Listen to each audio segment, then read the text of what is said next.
Hello everyone, welcome to action study. तो आज हम बात करेंगे संविधान के छठी अनुसूची। तो जैसे कि आपको पता होगा कि हमारे संविधान में कुल 12 अनुसूची है, जिनमें से यह एक छठी अनुसूची है जिसके बारे में हम बात करेंगे और जानेंगे कि यह क्या है और इसका हमारे देश में, हमारे संविधान में, हमारे देश के नागरिकों में क्या प्रभाव है। तो दोस्तों, सबसे पहले अगर आपने हमारे चैनल को सब्सक्राइब नहीं किया है तो सब्सक्राइब कर ले और बेल आइकन को जरूर दबाएं ताकि आपको हमारे आने वाली वीडियो का नोटिफिकेशन मिलता रहे और आपके लिए ऐसे ही इम्पोर्टेंट परीक्षा उपयोगी कंटेंट मिलता रहे। तो चलिए देखते हैं, जानते हैं कि इस छठी अनुसूची में ऐसे क्या क्या प्रावधान है जो हमारे लिए इम्पोर्टेंट है, देश के लिए इम्पोर्टेंट है, एग्जाम के लिए इम्पोर्टेंट है। तो सबसे पहले जानते हैं कि जो हमारे संविधान की जो छठी अनुसूची है इसके बारे में।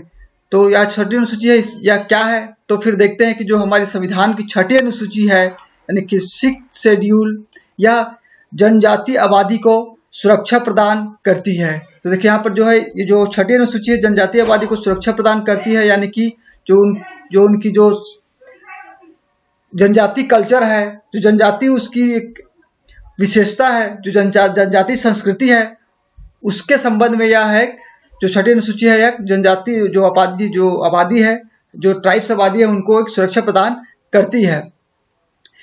इसके तहत यह जो छठी अनुसूची है यह स्वायत्त परिषदों का गठन करके जो यह समुदाय है इनको एक स्वायत्तता प्रदान करती है। यानी कि स्वायत्तता का मतलब है कि स्वतंत्र, जैसे कि इनमें जो ये जो परिषद है इनको भूमि पर, सार्वजनिक स्वास्थ्य, पब्लिक हेल्थ, कृषि तथा अन्य विषयों पर कानून बनाने और लागू करने का अधिकार प्राप्त होता है। यानी कि जो संविधान की जो छठी अनुसूची है वह एक जनजातीय आबादी के लिए एक स्वायत्तता प्रदान करती है कि ये लोग जो है परिषद, जो स्वास्थ्य विकास परिषद के माध्यम से भूमि के विकास के संबंध में, भूमि सुधार के संबंध में, सार्वजनिक स्वास्थ्य के संबंध में और कृषि के संबंध में और जो अन्य विषय है उनके संबंध में कानून बनाने की और उन्हें अपने क्षेत्र में जो छठी अनुसूची के अंतर्गत जो शामिल क्षेत्र हैं उनमें लागू करने की एक अधिकार देती है।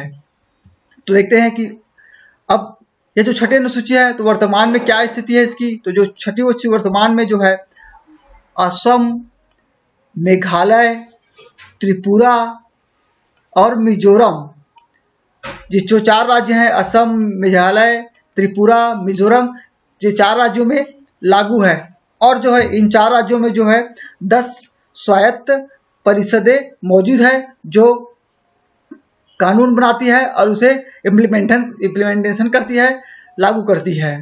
तो यहाँ पर अभी से याद रखें कि जो छठी अनुसूची के अंतर्गत कौन कौन से राज्य शामिल है, तो इसे आप देखें क्योंकि एग्जाम में जो है ऐसे ही प्रश्न पूछेंगे कि जो छठी अनुसूची के अंतर्गत शामिल राज्य हैं। तो इसे याद रखें, असम इसमें शामिल है और मेघालय शामिल है और त्रिपुरा शामिल है और मिजोरम शामिल है। तो इसमें कौन कौन सा राज्य शामिल नहीं है, तो इसमें जो है मेघालय शामिल नहीं है, मेघालय शामिल नहीं है आपका, और इसमें जो है इसमें मेघालय शामिल है, इसमें मेघालय शामिल है, तो इसमें मेघालय शामिल है, इसमें मिजोरम शामिल नहीं है, मिजोरम शामिल नहीं है, और इसमें जो है नागालैंड भी शामिल नहीं है।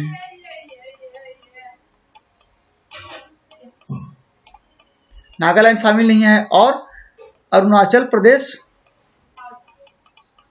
शामिल नहीं। तो याद रखें, इसमें असम, मेघालय, त्रिपुरा, मिजोरम राज्य 4 राज्य शामिल हैं। इसका ट्रिक भी मैं बनाया हूं जिसमें देखिए ATM स्क्वायर, यानी कि A का है असम, T का है त्रिपुरा और डबल M है, एक M का मेघालय है, एक M का है मिजोरम। और इसमें याद रखें अरुणाचल प्रदेश शामिल नहीं है, मिजोरम इसमें शामिल है, इसमें मणिपुर शामिल नहीं है।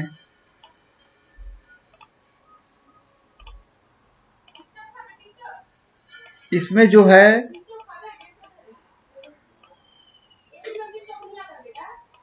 मिजोरम, अरुणाचल प्रदेश, मणिपुर, नागालैंड इसमें शामिल नहीं है। बाकी असम, मेघालय, त्रिपुरा, मिजोरम राज्य इसमें शामिल है। तो इसे याद रखें, क्योंकि पांचवें संविधान की जो 5वीं अनुसूची भी है वो भी जनजाति क्षेत्रों के प्रशासन के संबंध में सुरक्षा प्रदान करती है, और जो 6ठी अनुसूची है वह जनजातीय आबादी को सुरक्षा प्रदान करती है। तो इसमें एक अलग हो जाता है कि 6ठी अनुसूची में कौन कौन से राज्य कवर किए गए हैं, कौन कौन से राज्य शामिल है। तो इसे याद रखिएगा कि इसमें असम, मेघालय, त्रिपुरा और मिजोरम 4 राज्य शामिल है, जिसमें 10 स्वायत्त परिषद है। और इसमें शामिल नहीं होने राज्य है अरुणाचल प्रदेश है, मणिपुर है, नागालैंड है और सिक्किम है उत्तर भारत में।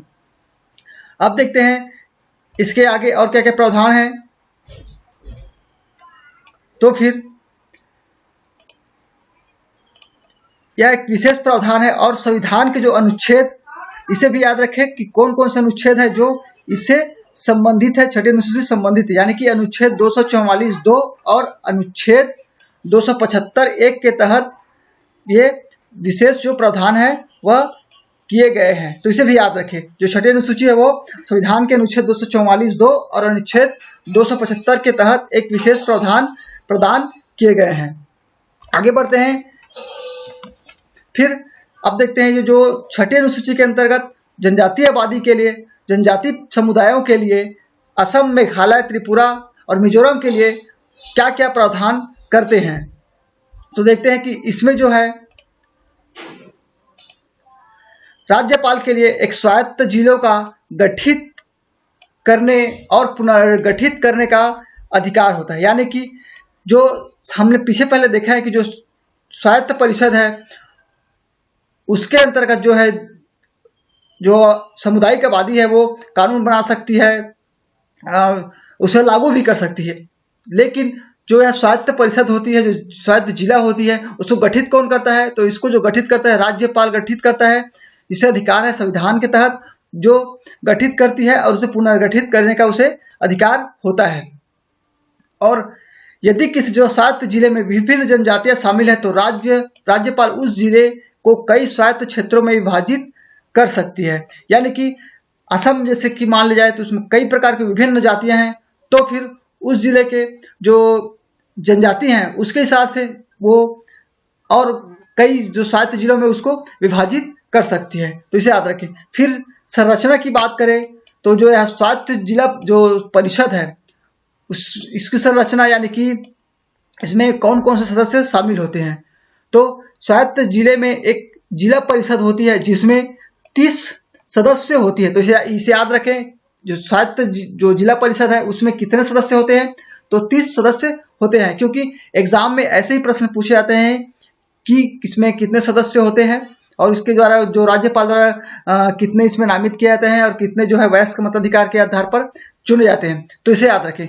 तो जो है जिला परिषद में जो है 30 सदस्य होते हैं, जिनमें से जो है 4 राज्यपाल द्वारा नामित किए जाते हैं। इसे याद रखें, जो राज्यपाल द्वारा कितने सदस्यों को नामित किया जाता है 30 में से, तो उसमें से 4 सदस्यों को राज्यपाल द्वारा नामित किए जाते हैं और जो शेष 26 बच जाते हैं वह वयस्क मताधिकार के आधार पर चुने जाते हैं। तो इस प्रकार से जो है जो जिला परिषद है उसमें 30 सदस्य होते हैं, जिनमें से 4 को राज्यपाल नामित करता है और जो 26 जो और सदस्य है उसे वयस्क मताधिकार के आधार पर चुने जाते हैं उनके जो इस क्षेत्र के जो समुदायों द्वारा। तो इसे याद रखें।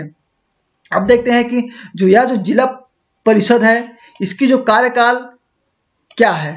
तो इसमें जो निर्वाचित सदस्य है वह 5 साल के लिए होता है।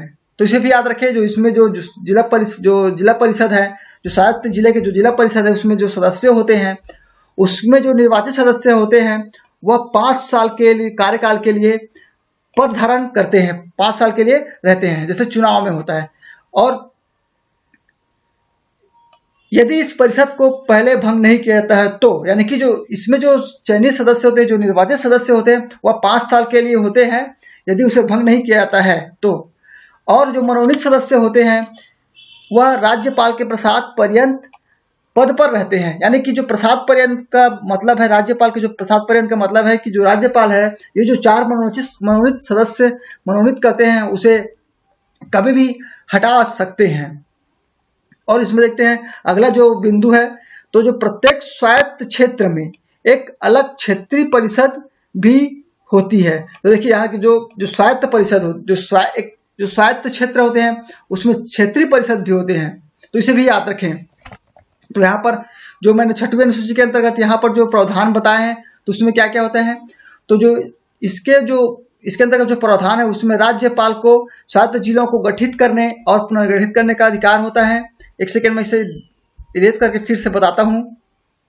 तो यहाँ पर अब देखते हैं, तो जो है राज्यपाल के लिए स्वायत्त जिला परिषद को गठित करने पुनर्गठित करने का अधिकार होता है, इसे याद रखें। और जो स्वायत्त जिले में विभिन्न जातियां शामिल है, तो राज्यपाल उस जिले को कई स्वायत्त क्षेत्रों में विभाजित कर सकती है।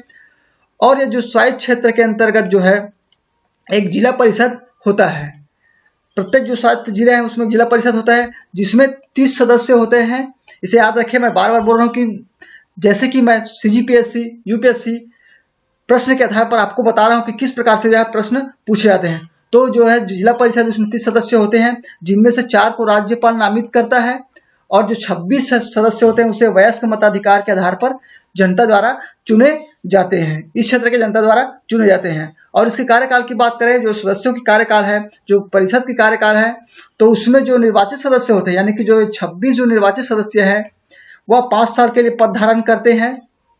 और जो मनोनीत सदस्य होते हैं, जो राज्यपाल द्वारा 4 जो मनोनीत किए जाते हैं, वह राज्यपाल के प्रसाद पर्यंत पद पर बने रहते हैं। और जो प्रत्येक जो स्वायत्त क्षेत्र है उसमें एक क्षेत्रीय परिषद भी होते हैं, तो इसे याद रखें। आगे बढ़ते हैं। फिर है अब ये जो परिषद की शक्तियां हैं, ये जो जिला परिषद है, जो स्वायत्त जिले के अंतर्गत जो जिला परिषद है उसके क्या क्या शक्तियां होती हैं। तो फिर जो जिला और क्षेत्रीय परिषद अपने अपने अधिकार क्षेत्र के अंतर्गत आने वाले क्षेत्रों का प्रशासन करती है। जैसे कि मैंने पिछले बताया था और यहाँ भी दिया है, जैसे कि भूमि है, वन है, नहर के जल है, स्थानांतरित कृषि है जो झूम कृषि भी बोलते हैं आदिवासी क्षेत्रों में, और ग्राम प्रशासन है, संपत्ति का उत्तराधिकार है, विवाह है, तलाक है, सामाजिक रीति रिवाजों जैसे कुछ निर्दिष्ट मामलों पर कानून बना सकती है। यानी कि जो जिला परिषद है ये भूमि के संबंध में, वन के संबंध में, वन संरक्षण के संबंध में, जीव जंतुओं के संबंध में, नहर जल के संबंध में, और जो कृषि के संबंध में स्थानांतरित कृषि है, झूम कृषि है, इसको अलग अलग क्षेत्रों में अलग अलग नाम से जाना जाता है।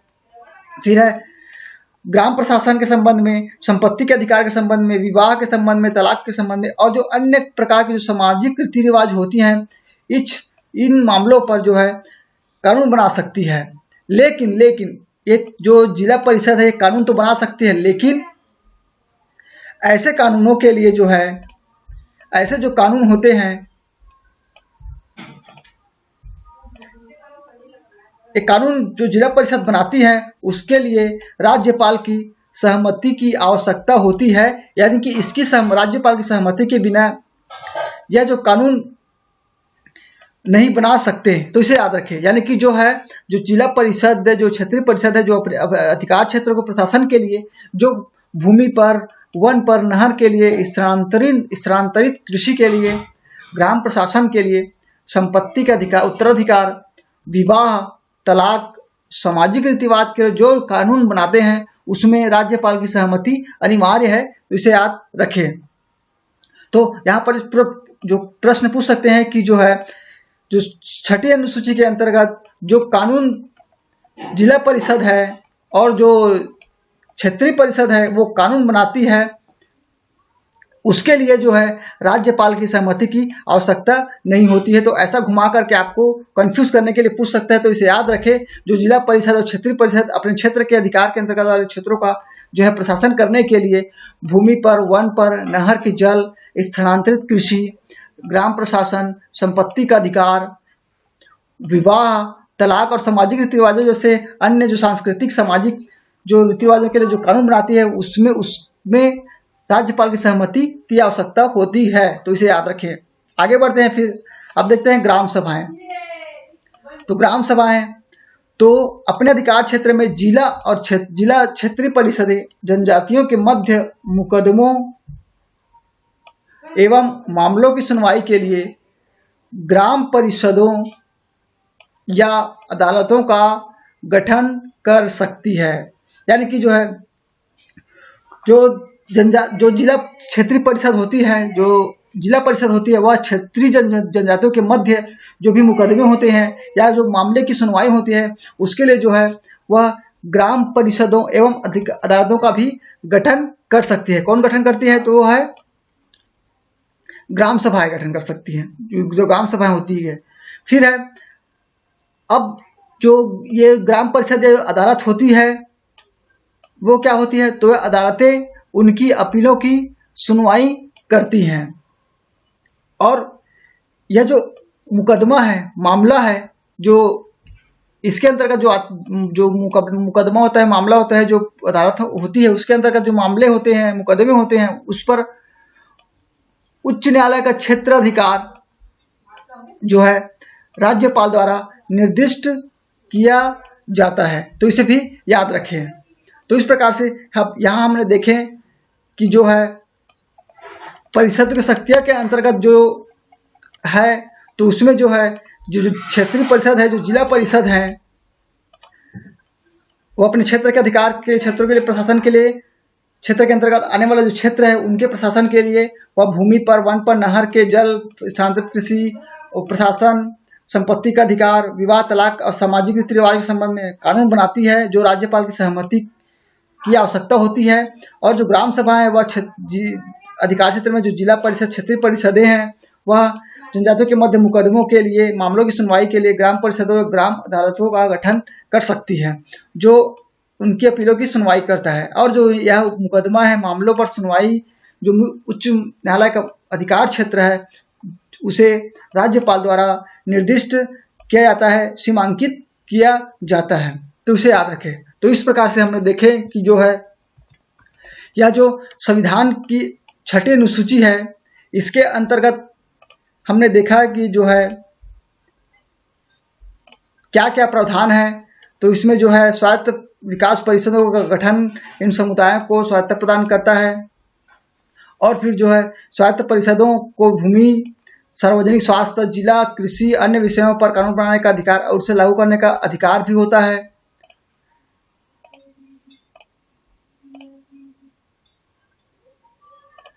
और जो है वर्तमान में इसके अंतर्गत है असम है, मेघालय है, त्रिपुरा है, मिजोरम जो है, इसमें मतलब टोटल जो है 4 राज्य शामिल है। इसमें कौन कौन सा राज्य शामिल नहीं है? तो अरुणाचल प्रदेश, सिक्किम, नागालैंड और मणिपुर इसमें शामिल नहीं। तो इसे याद रखें। इसमें असम, मेघालय, त्रिपुरा, मिजोरम, इसका ट्रिक याद रखें। ATM स्क्वायर असम, त्रिपुरा, और एक केम का मतलब है मेघालय और एक केम का मतलब है मिजोरम। तो इसे याद रखें ट्रिक कि 6ठी अनुसूची के अंतर्गत कौन कौन से राज्य शामिल नहीं है। ATM square. फिर यह जो विशेष प्रावधान है वह संविधान के अनुच्छेद 244(2) और अनुच्छेद 275(1) के तहत प्रदान किए गए हैं। फिर ये जो है जो राज्यपाल के लिए जो स्वायत्त जिला परिषद को गठित करने और पुनर्गठित करने का अधिकार होता है राज्यपाल को, जिसमें और जो स्वायत्त जिले में जो विभिन्न जनजातियां हैं उसके आधार पर जो राज्यपाल है वह कई स्वायत्त क्षेत्रों में विभाजित कर सकती है। और जो संरचना है या जो स्वायत्त जिला परिषद है, जिला है, उसमें एक जिला परिषद होता है जिसमें 30 सदस्य शामिल होते हैं, जिनमें से 4 राज्यपाल द्वारा नामित किए जाते हैं और जो 26 है वह वयस्क मताधिकार के आधार पर चुने जाते हैं। और जो ये सदस्य होते हैं, जो जिला परिषद होती है, उसका कार्यकाल 5 साल के लिए होता है, जिसमें सदस्य 5 साल के लिए पद धारण करते हैं। और वो जो मनोनीत सदस्य होते हैं वह राज्यपाल के प्रसाद पद पर बने रहते हैं, यानी कि राज्यपाल इसे कभी भी हटा सकते हैं। फिर ये जो प्रत्येक जो स्वायत्त क्षेत्र में एक क्षेत्रीय परिषद भी होता है, तो इसे याद रखें। फिर यहाँ पर जो परिषदों की शक्तियां हैं, तो जो जिला और क्षेत्रीय परिषद अपने अधिकार क्षेत्र के अंतर्गत आने वाले क्षेत्रों का प्रशासन करती है, जिसमें वह भूमि, वन, नहर के जल, स्थानांतरित कृषि, ग्राम प्रशासन, संपत्ति का अधिकार, विवाह, तलाक और अन्य जो सामाजिक रीति रिवाज होती है उसके मामलों में कानून बना सकती है। लेकिन इस कानून के लिए राज्यपाल की सहमति आवश्यक होती है। तो इसे याद रखिए, मेन पॉइंट है, इसके लिए राज्यपाल की सहमति आवश्यक होती है। फिर ग्राम सभाएं हैं तो अपने अधिकार क्षेत्र में जो जिला और क्षेत्रीय परिषद हैं, जनजातियों के मध्य मुकदमों और मामलों की सुनवाई के लिए ग्राम परिषदों या अदालतों का गठन कर सकती है, और ये जो अदालतें हैं वह अपीलों की सुनवाई करती हैं। और ये जो मुकदमे होते हैं या मामले होते हैं, उन पर जो उच्च न्यायालय का जो क्षेत्राधिकार होता है कि कितना क्षेत्राधिकार होना चाहिए, उसे राज्यपाल द्वारा निर्दिष्ट किया जाता है। तो इस प्रकार से मैंने बताया कि जो 6वीं अनुसूची क्या होती है और इसके अंतर्गत क्या क्या प्रावधान होते हैं, और इसमें और जो जनजाति प्रशासन है उनके लिए इसमें क्या विशेष प्रावधान होती हैं। तो इस प्रकार से हमने 6वीं अनुसूची में विस्तार से चर्चा किए। तो आप हमारे चैनल को सब्सक्राइब करें और बेल आइकन को जरूर दबा के रखें ताकि आपको हमारे आने वाले वीडियो का नोटिफिकेशन मिलते रहे और ऐसे ही परीक्षा उपयोगी आपको कंटेंट प्राप्त होते रहें। तो मिलते हैं ब्रेक के बाद। Thank you.